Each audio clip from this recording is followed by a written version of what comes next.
আসসালামু আলাইকুম ওয়া রাহমাতুল্লাহি ওয়া বারাকাতুহু। সম্মানিত মুসলিম ভাই ও বোনেরা, যে যেখান থেকে আজকে আমার এই ভিডিওটি দেখছেন, কাছে বা দূরে, দেশ বা বিদেশ থেকে, সকলের প্রতি রইল আমার পক্ষ থেকে আন্তরিক মুবারকবাদ ও সালাম। আসসালামু আলাইকুম ওয়া রাহমাতুল্লাহি ওয়া বারাকাতুহু। সম্মানিত ভাই ও বোনেরা, আজকে আমি আপনাদের মাঝে এমন একটি বিষয় নিয়ে আলোচনা করব।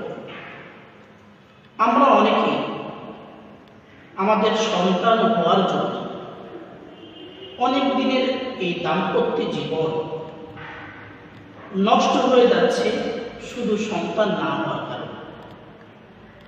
আপনি আপনার স্ত্রীর উপরে নারাজ হয়ে আছেন, বা আপনার স্ত্রী আপনার উপরে অনেক বিরক্তকর প্রভাব ফেলছে, বা এমন হতে পারে শুধু এই সন্তান না হওয়ার জন্য সুখের সংসার ভেঙে তছনছ হয়ে গেছে। আসলে আপনার এই সন্তানের জন্য আপনি বিভিন্ন ওলি আল্লাহর দরবারে চলছেন, জাদু টোনা প্রেতাত্মা বা তান্ত্রিক বিদ্যার মাধ্যমে যে সমস্ত মানুষেরা হারাম উপার্জনে শিরকিভাবে মানুষের সেবা দিয়ে থাকে, এমন মানুষের কাছে আপনি ছোটাছুটি করছেন।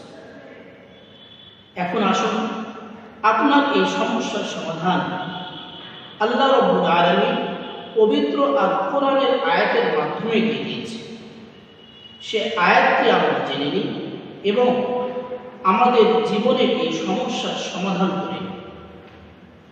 প্রিয় উপস্থিতি, যদি এমন কোনো মানুষের সমস্যা হয়ে থাকে, তাহলে আল্লাহ রাব্বুল আলামিনের একটি আয়াত আছে।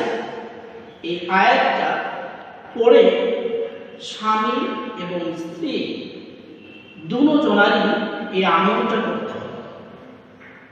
সে আমলটা হল, দুইটি সিদ্ধ ডিম, সেই দুইটি সিদ্ধ ডিমের খোসা ছাড়িয়ে অতঃপর তার একটির উপরে একটি আয়াত লিখে স্বামী এবং আরেকটি আয়াত লিখে স্ত্রী যদি খায়, তাহলে আল্লাহ রাব্বুল আলামিন এই সমস্যার সমাধান করেন। আসুন, কি কি আয়াত পড়ে, কি কি আয়াত লিখে আপনার এবং আপনার স্বামী খেতে হবে। 1 নম্বর আয়াত হল,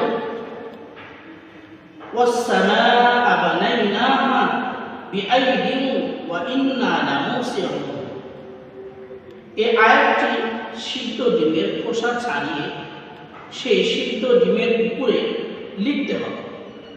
লিখে সেই ডিমটা স্বামী খাবে এবং আরেকটা ডিমের খোসা ছাড়িয়ে লিখতে হবে, ওয়াল আরদা ফারাশনাহা ফানি'মাল মাহিদুন।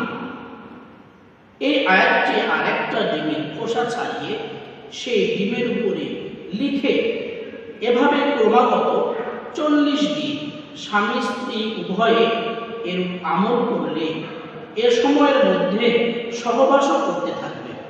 ইনশাআল্লাহ দেখা যাবে এই আমলের ক্ষেত্রে আল্লাহ তাআলার আয়াতের বদলে, আয়াতের বরকতে আপনাদের গর্ভে ইনশাআল্লাহ সন্তান প্রসব হবে। আল্লাহ তাআলা এই আয়াতের মাধ্যমে আপনার সংসারটি তছনছ হয়ে ভেঙে যাওয়া সেই সংসারটি সুখময় হবে এবং সবাই আনন্দে জীবন যাপন করতে থাকবে। আমাদের আজকের এই ভিডিওটি যদি আপনার পছন্দ হয়, প্রিয় হয়, তাহলে আপনি এই ভিডিওটি শেয়ার, লাইক এবং কমেন্ট করুন। এবং আপনার যদি কোনো কিছু জানার থাকে, তাহলে আপনি কমেন্ট বক্সে লিখে বিষয়গুলি জেনে নিন। এবং আমাদের পরবর্তী ভিডিওতে এমন অনেক সমস্যার সমাধান কোরআনের আয়াতের মাধ্যমে দিব ইনশাআল্লাহ। আমাদের এই চ্যানেলটিকে সাবস্ক্রাইব করুন এবং পরবর্তী ভিডিও পাওয়ার জন্য ইনশাআল্লাহ অপেক্ষায় থাকুন। আসসালামু আলাইকুম ওয়া রাহমাতুল্লাহি ওয়া বারাকাতুহু।